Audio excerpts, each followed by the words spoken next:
Welcome, Giorgio. How is your friend, Capello Giallo Grande? Oh, I can't play. I'm making a very special meal for famous restaurant critic, Sally Tessio. When she likes a place, business booms. So it's very important that everything be perfect. She has the delicate taste. You said there'd be fresh bread. I don't see any bread here. Well, her taste is delicate, but her voice, not so much.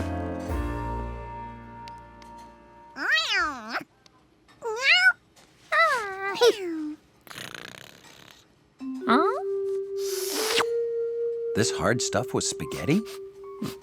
Didn't smell like anything.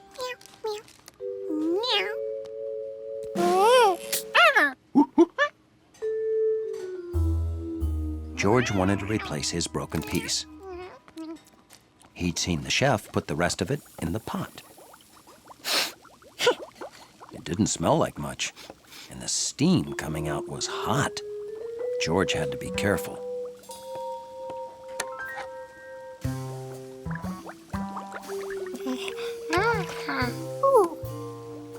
It had changed. Maybe it wasn't just donut makers. Maybe all kitchens were magic. Here was a pot that turned crisp things into floppy things.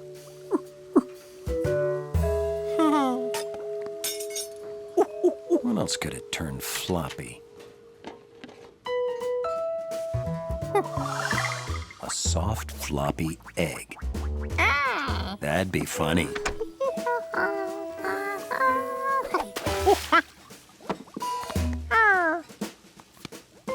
Good candidate for floppification.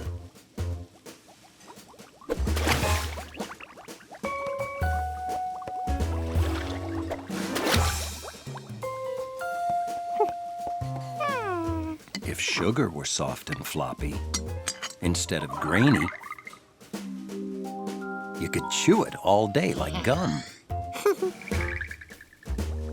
He put some sugar in the floppification pot. It disappeared.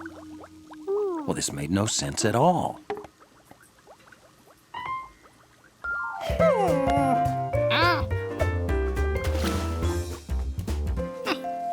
George was pretty sure the brown thing was a potato.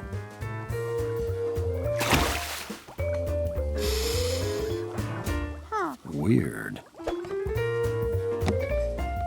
Green vegetable bats.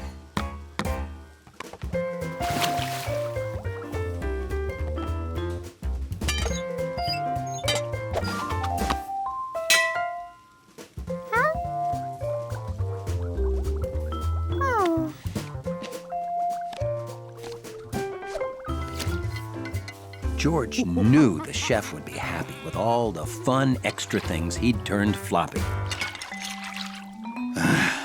Who turned my plain pasta into crowded spoon soup?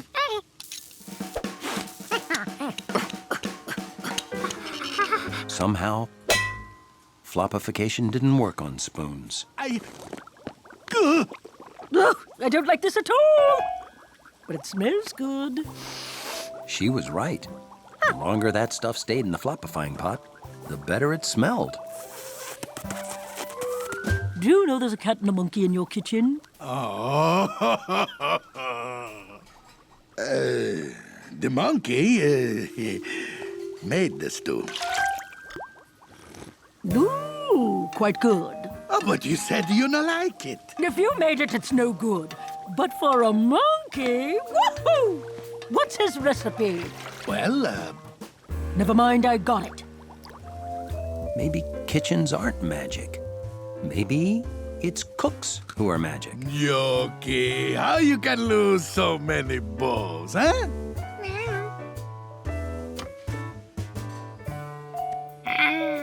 Any day that starts out just smelling and ends with a cookie is a pretty great day. Welcome to the incredible Edible Arboretum, a cornucopia of exotic comestibles.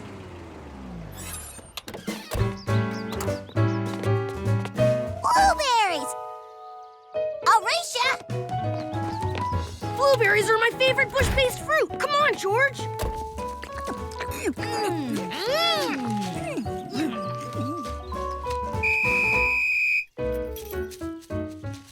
It looks like you all forgot the county sprout rules. Rule number 1. Never eat any plant that you're not 100% certain is safe. And that means... Consulting the Edible Plants Guidebook? No, it means getting an okay from an adult. Right. Rule number 2. Plants are living things. You can kill or hurt them if you're too rough. So don't pull on them and don't break any branches. Come on. Why is the screen flickering? Either the Earth is off its axis, or I forgot to charge the batteries. Okay. George, can you climb that tree and see where we are?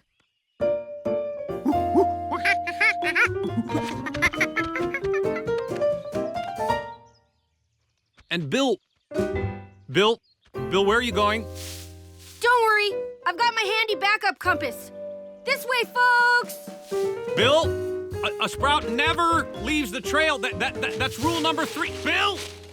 Oh, our excitement's really growing, 'cause we don't know where we're going. In this direction, green. In this direction, a path.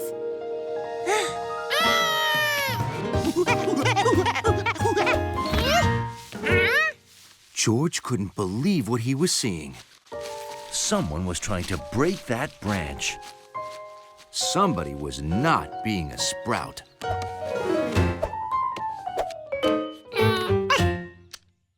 Oh no! This man was wrecking a tree. Whoa!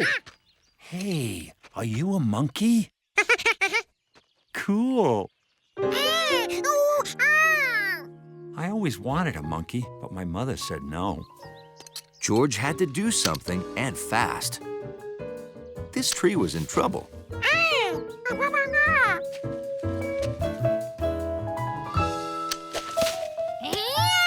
Hey, return the headgear, monkey. George didn't mean for the hat to get wet. Or the man. But George couldn't wait around. He had to check on that tree. George wished he could think of a way to get the branches back on the tree. He needed something sticky. Really sticky. Like... mud. George! Oh, thank goodness I found you. Oh, I'm sorry I left you in that tree. Oh, Dr. Greenbean, nice to see you. Sorry we're late. We've had a rough day. Tell me about it. First, this monkey ran off with my hat, and now my tree lopper has vanished.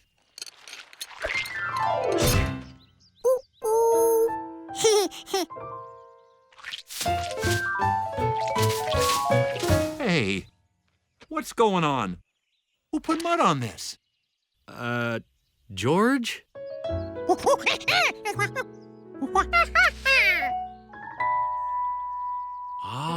So Dr. Greenbean was cutting some branches, and you thought he was hurting the tree. Oh, you should have asked. Oh, wait, you're a monkey. Well, anyway, this is called pruning. You make a careful cut, and it doesn't hurt the tree at all. Hey, I got it! Mr. Sproutmaster? According to this, you're going the exact wrong... Wait, you're going the right way. Never mind, proceed. Oh, that's a fairy book. It carries people in cars across the river. George loved cars. But cars and boats together? It was the apple pie and ice cream of transportation. Ahoy! Today's our annual model boat show. Big prizes for little boats. George! Over here! What do you think of her, George? Sailors call boats her. I bet a city kid like you never knew that. Yeah. You made that, Bill? Yes, sir. Well, that is pretty impressive, isn't it, George? Oh, thanks. But it's nothing compared to Mr. Quint's model whaling boat. That's it over there. Draw the nets, laddies. Aye, aye, Cap'n.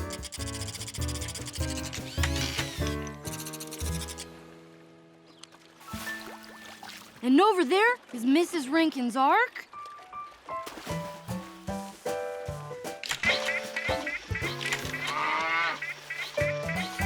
And look at all those over there. It's some pretty tough competition this year. Now, don't underestimate yourself, Bill. That is one fine-looking boat. Good luck. Oh, sure, you can stay with Bill.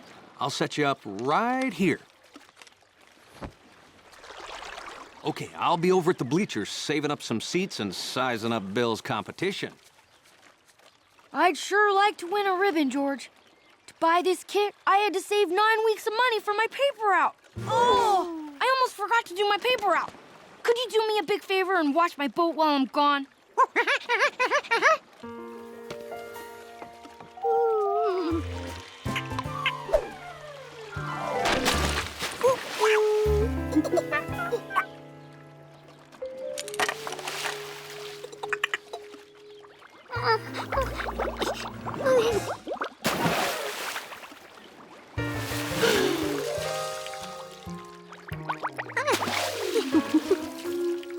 George couldn't figure out what he'd done to it. It looked perfect. But he knew one thing. No! Bill couldn't enter the contest with this boat. George had to build him a new one, and fast. Unfortunately, George had no idea how to do that. Okay, a wide boat with steam coming out and a propeller. All done. I'm just gonna drop my bike at home. Would you mind watching my boat for a few more minutes?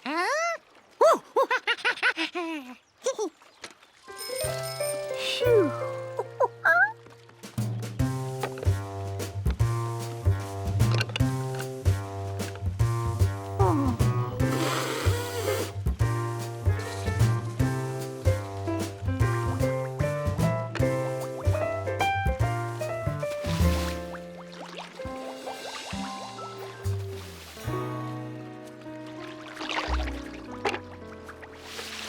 Holy cow.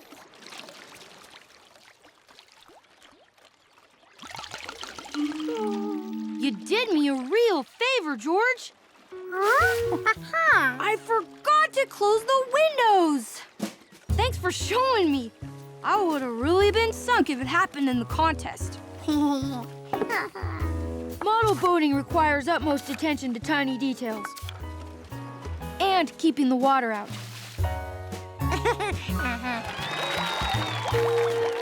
Congratulations, George! I didn't even know you built a boat. I convinced him to enter it.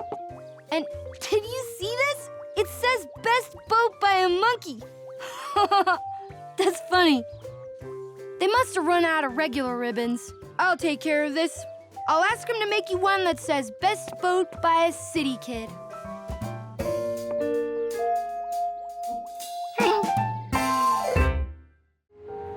George thought the best way to spend a relaxing afternoon was a visit with Professor Wiseman. George is right. You need to relax. We'll help. We're very relaxing guys. How about Saturday? George is right. Oh, where is the schedule? I had a pen. Oh, there it is. Thank you. Saturday, relax.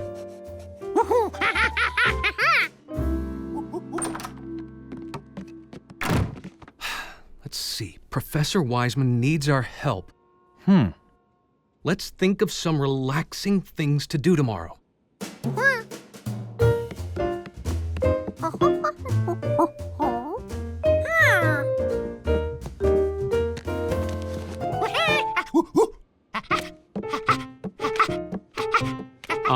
That's fun, but she needs to relax. You know, something peaceful.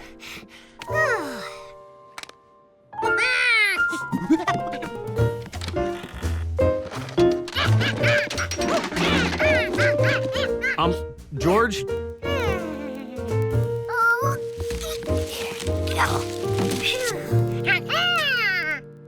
A picnic. That's relaxing. Perfect.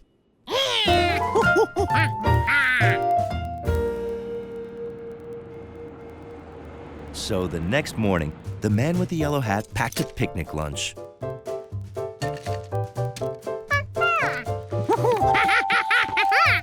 I think we have all the ingredients it takes to relax one professor.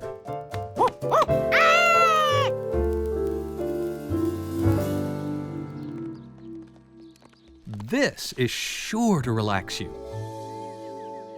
Well, honestly, I'm just as happy sitting on the ground.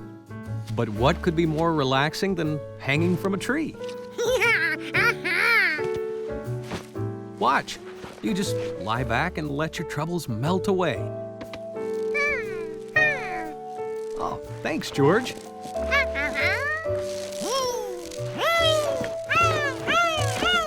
George? Whoa! Okay, come on. Come on.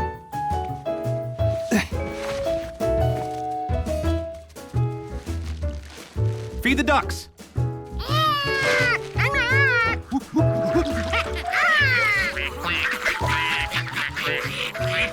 You too. Fun, relaxation, ducks. Okay, here I go.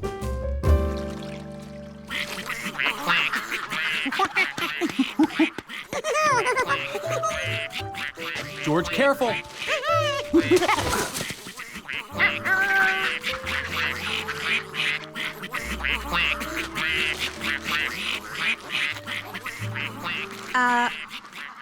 No problem, we're still feeding them, right? It's fun, huh? Right? Ducks! But your hat is waddling away.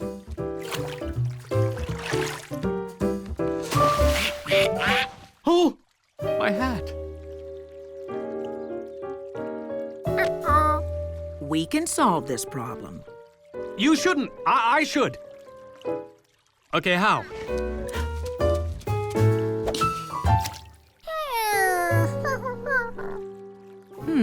We need more weight.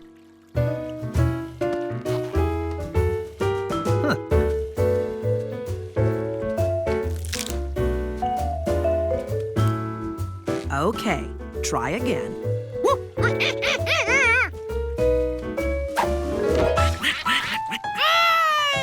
Please accept my apology. Apology for what? I had a very relaxing day. Relaxing? Exactly. Hands-on problem solving. Not like work where I just answer questions and shuffle paper. Well, then, you're welcome. Well, see ya. Oh, okay. Wow. Who knew relaxing could be so exhausting? Come on, George. I think it's time for a nap.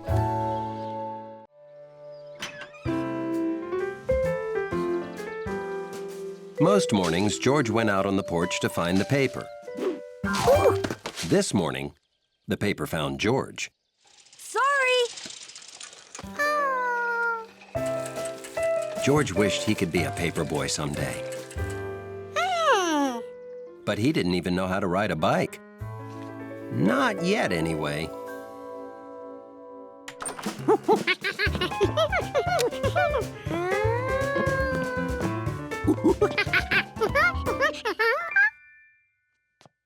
This? Why, this was my bike when I was a boy. I sure had fun. But it was a long time ago.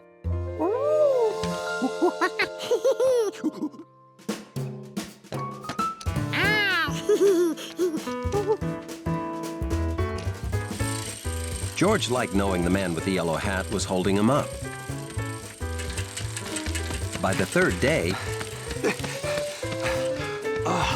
he rode so fast the man with the yellow hat couldn't keep up.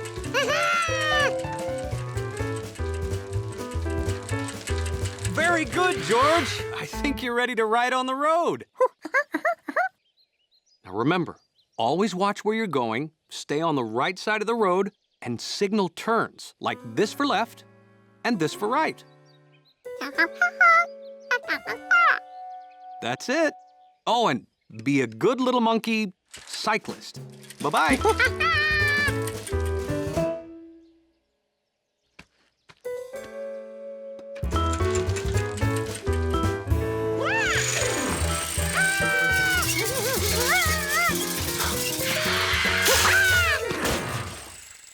Wow! Great trick! Sorry I came out so fast, but I'm gonna be late for school. Hey, could you finish my paper route? Trusted with a paper route. It was like George's wish had just been granted. Every house on the road gets a paper, including the houses across the stream.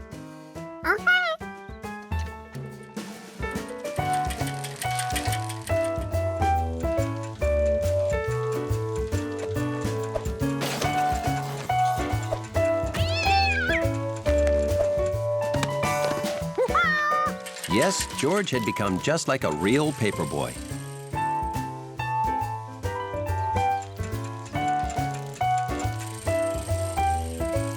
Nothing would stop him from completing his route.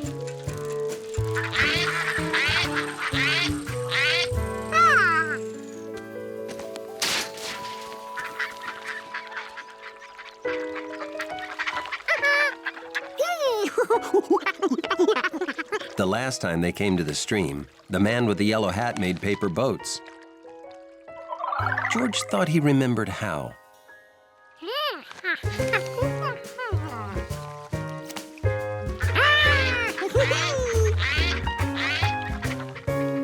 His boat was so good, George decided to make a whole fleet.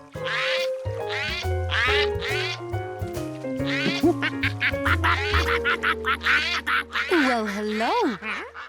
You must be a paper boy. That's an important job. Looks like you've delivered them all but one. Another day's hard work almost done, eh?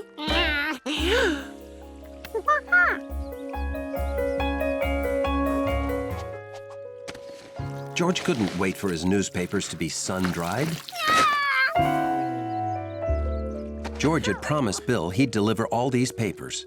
If it didn't get done, Bill could lose his job. Maybe the man with the yellow hat knew where to get dry papers.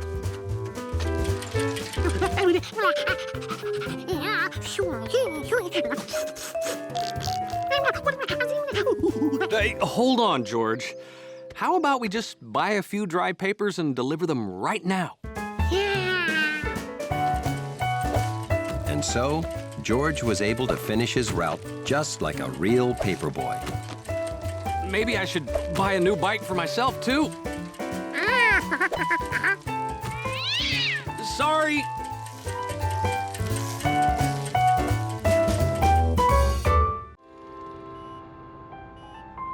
The world was full of surprises.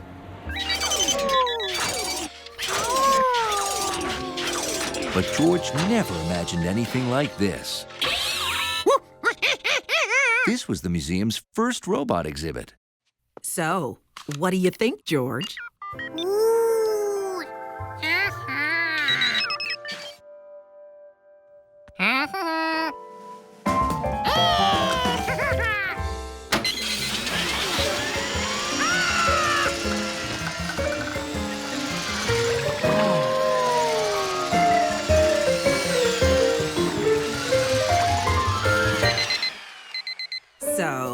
Easy or what? I want 10. This one has a delicate enough grip to perform surgery or do this.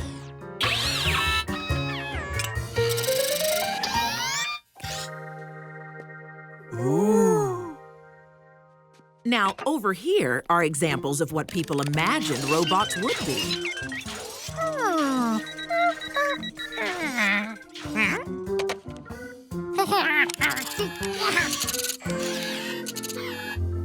This is where we'll put your rare models. You will have them here before the opening tonight, right?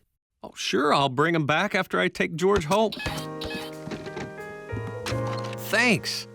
Here, you can drive the Mars rover out. Wow! Hunley sure loves that. Okay, George, I have to take that with me.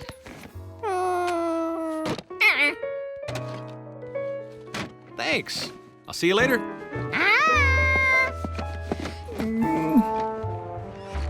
I never knew Hunley liked robots so much.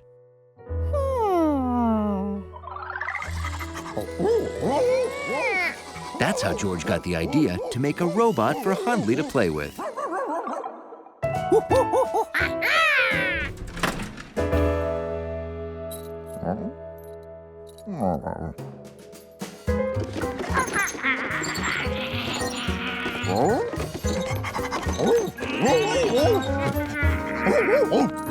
It worked. Hunley thought George was a real robot.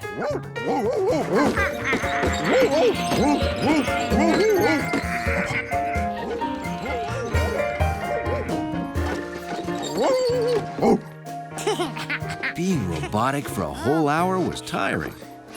George was ready to get out of that thing. But he didn't want to ruin it for Hunley by letting him see the robot wasn't real.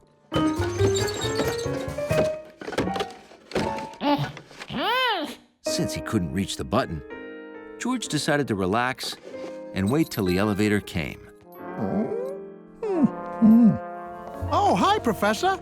Hi, I just came to pick up a small red robot. You mean the one in the lobby? He said 2 inches tall, but I guess he meant 2 feet. There was the elevator. Finally, George could go home. Uh-oh, I left it right here. Oh, no. Someone must have kicked it. Check the floor. I don't think you could kick that thing across the room. Oh, sure you could. It's only 2 inches tall. You mean 2 feet? I know the difference between inches and feet, Professor. There's a runaway robot upstairs. It's small, red, and says XF-17 on the side. You got the controls? What controls? It has no moving parts. George, Professor Wiseman brought you to the museum because she thought you were my XF-17. Yeah, your outfit's so good you almost ended up on exhibit. Hey, that's a great idea. Huh? We promised an XF-17 model. We never said it wouldn't be monkey-powered.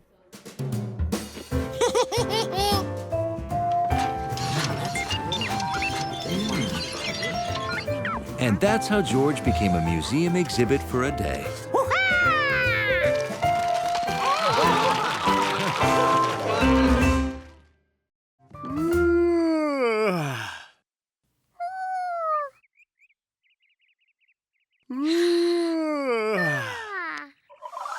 This was a Saturday that cried out for something special.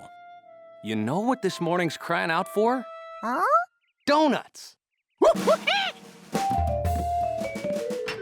Hold on! I have to get dressed. I can't go out like this. All right, I'm going. You don't know impatient until you've been a monkey waiting for a donut. How about eggs with those donuts? Hey, count the eggs and write down how many we have.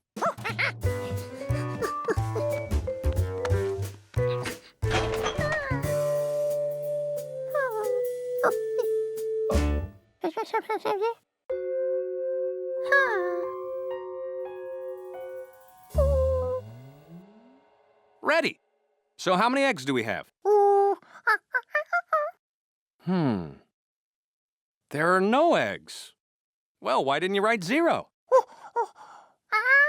Oh, you don't know. I thought I was teaching you everything, and I forgot nothing. 0 alone means no eggs. None at all. But 0 with other numbers makes them mean a lot more. See, if we write a 0 after 1, that's 10. Write another 0, that's 100. That's 1,000. 10,000. Hey, nice zeros, you've got it. Whoa! I'll go in here and buy eggs while you get the donuts, okay? 1 dozen donuts, please. We'll meet back home. And be a good little monkey. George was really hungry, but his order only had a measly 1 on it. Then he remembered what the man with the yellow hat had told him about zeros.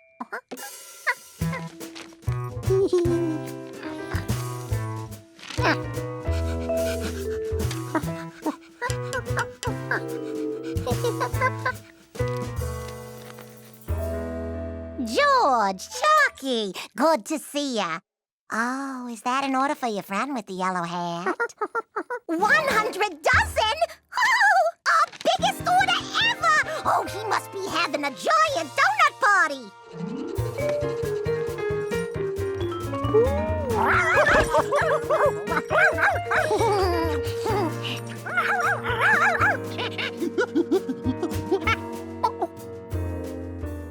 George realized what his zeros had done.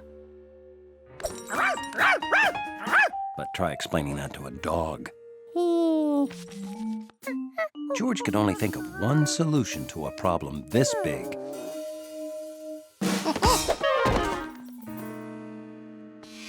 George realized he couldn't go home because then those donut people would know where he lived. Woo!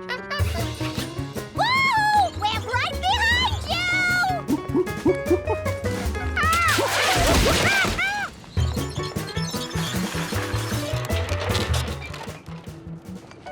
So, in the end, George headed home with 1 dozen donuts. There's no monkey on that dog. Monkey!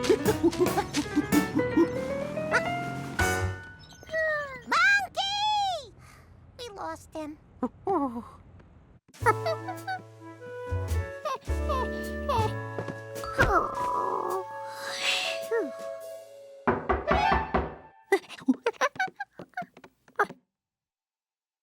Doorman.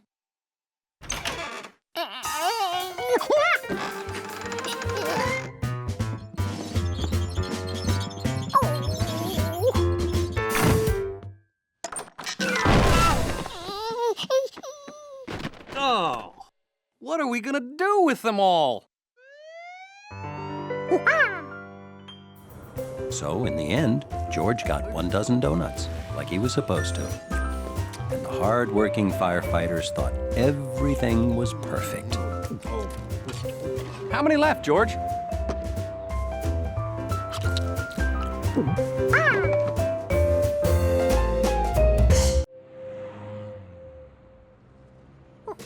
It was a perfect day for sitting on the balcony, drawing birds, eating grapes, and drinking juice.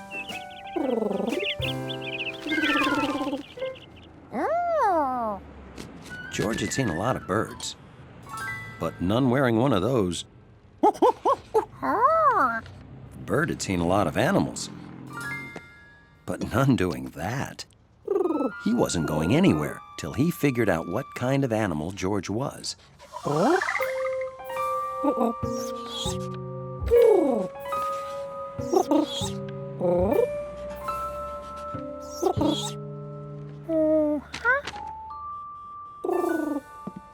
George, be careful out there.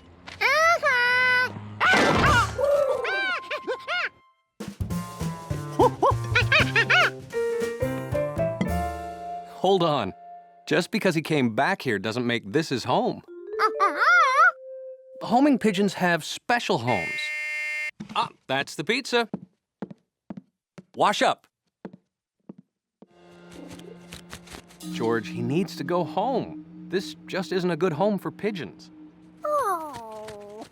If that's how it had to be, then George would turn their home into a good home for pigeons.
It wasn't perfect.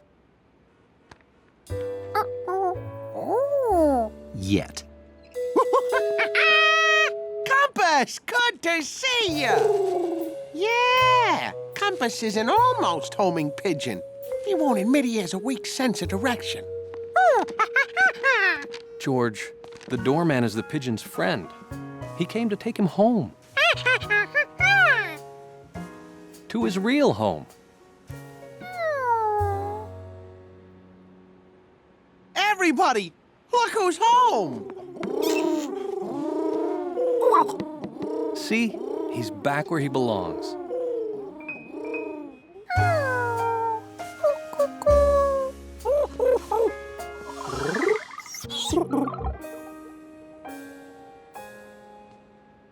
I bought it for birds to sit in, so you can draw them. Nice effort, George. But birds want to sit in a real tree.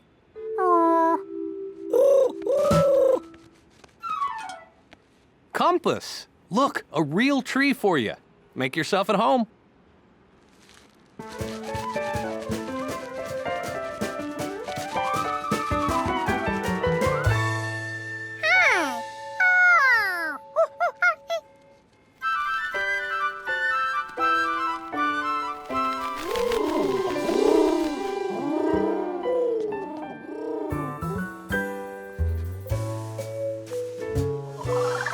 Pigeons still didn't know what George was, but he sure made a good tree.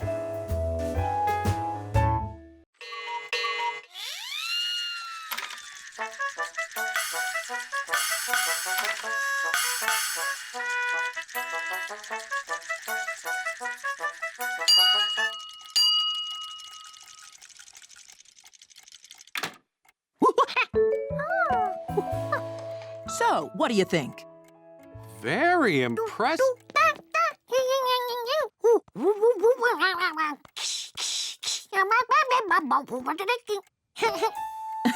I'm glad you liked it, George.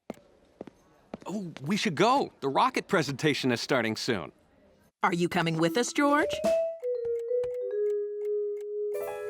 Or do you want to stay here and watch the clock? Well, if it's okay with Professor Wiseman, it's okay with me. Now, if you want to see the little people play again, move the minute hand once around to 12. Have fun. How long does it take to build a clock like that? Oh, about 3 years. Oh, that reminds me. I'll be right back. George, be a good little monkey. Exactly. George wanted to see the little people again. That looked like George's friend, Compass, the almost homing pigeon. Because when all the other homing pigeons homed in on the statue, He almost made it.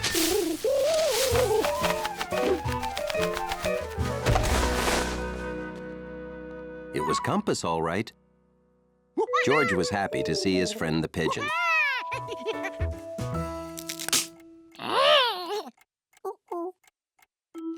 He couldn't fix the minute hand, and that's what made the little people play.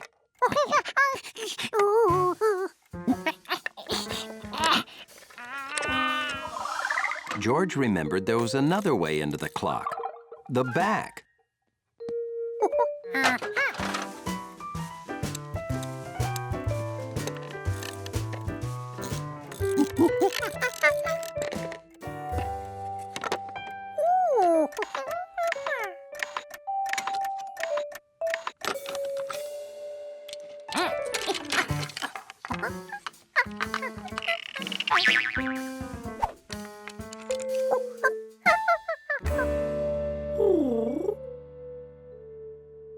When you take something apart, it's a good idea to pay attention to what went where. Where could George find out how a clock's parts go together? The library. Of course.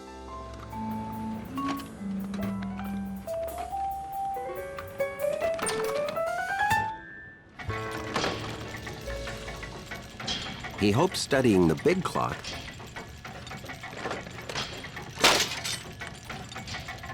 would show him exactly what to do with the little clock.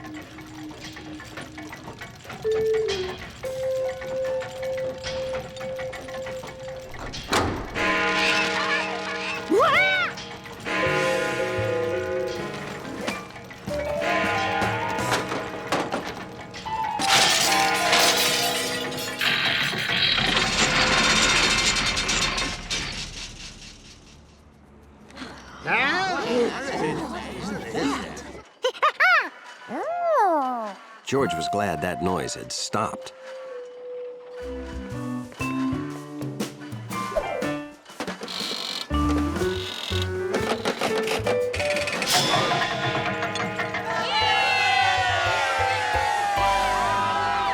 Whose tools are these? Okay, and this goes there.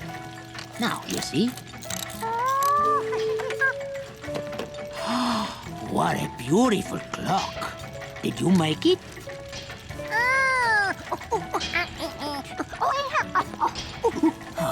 I know everything about clocks, but not one thing about understanding monkey.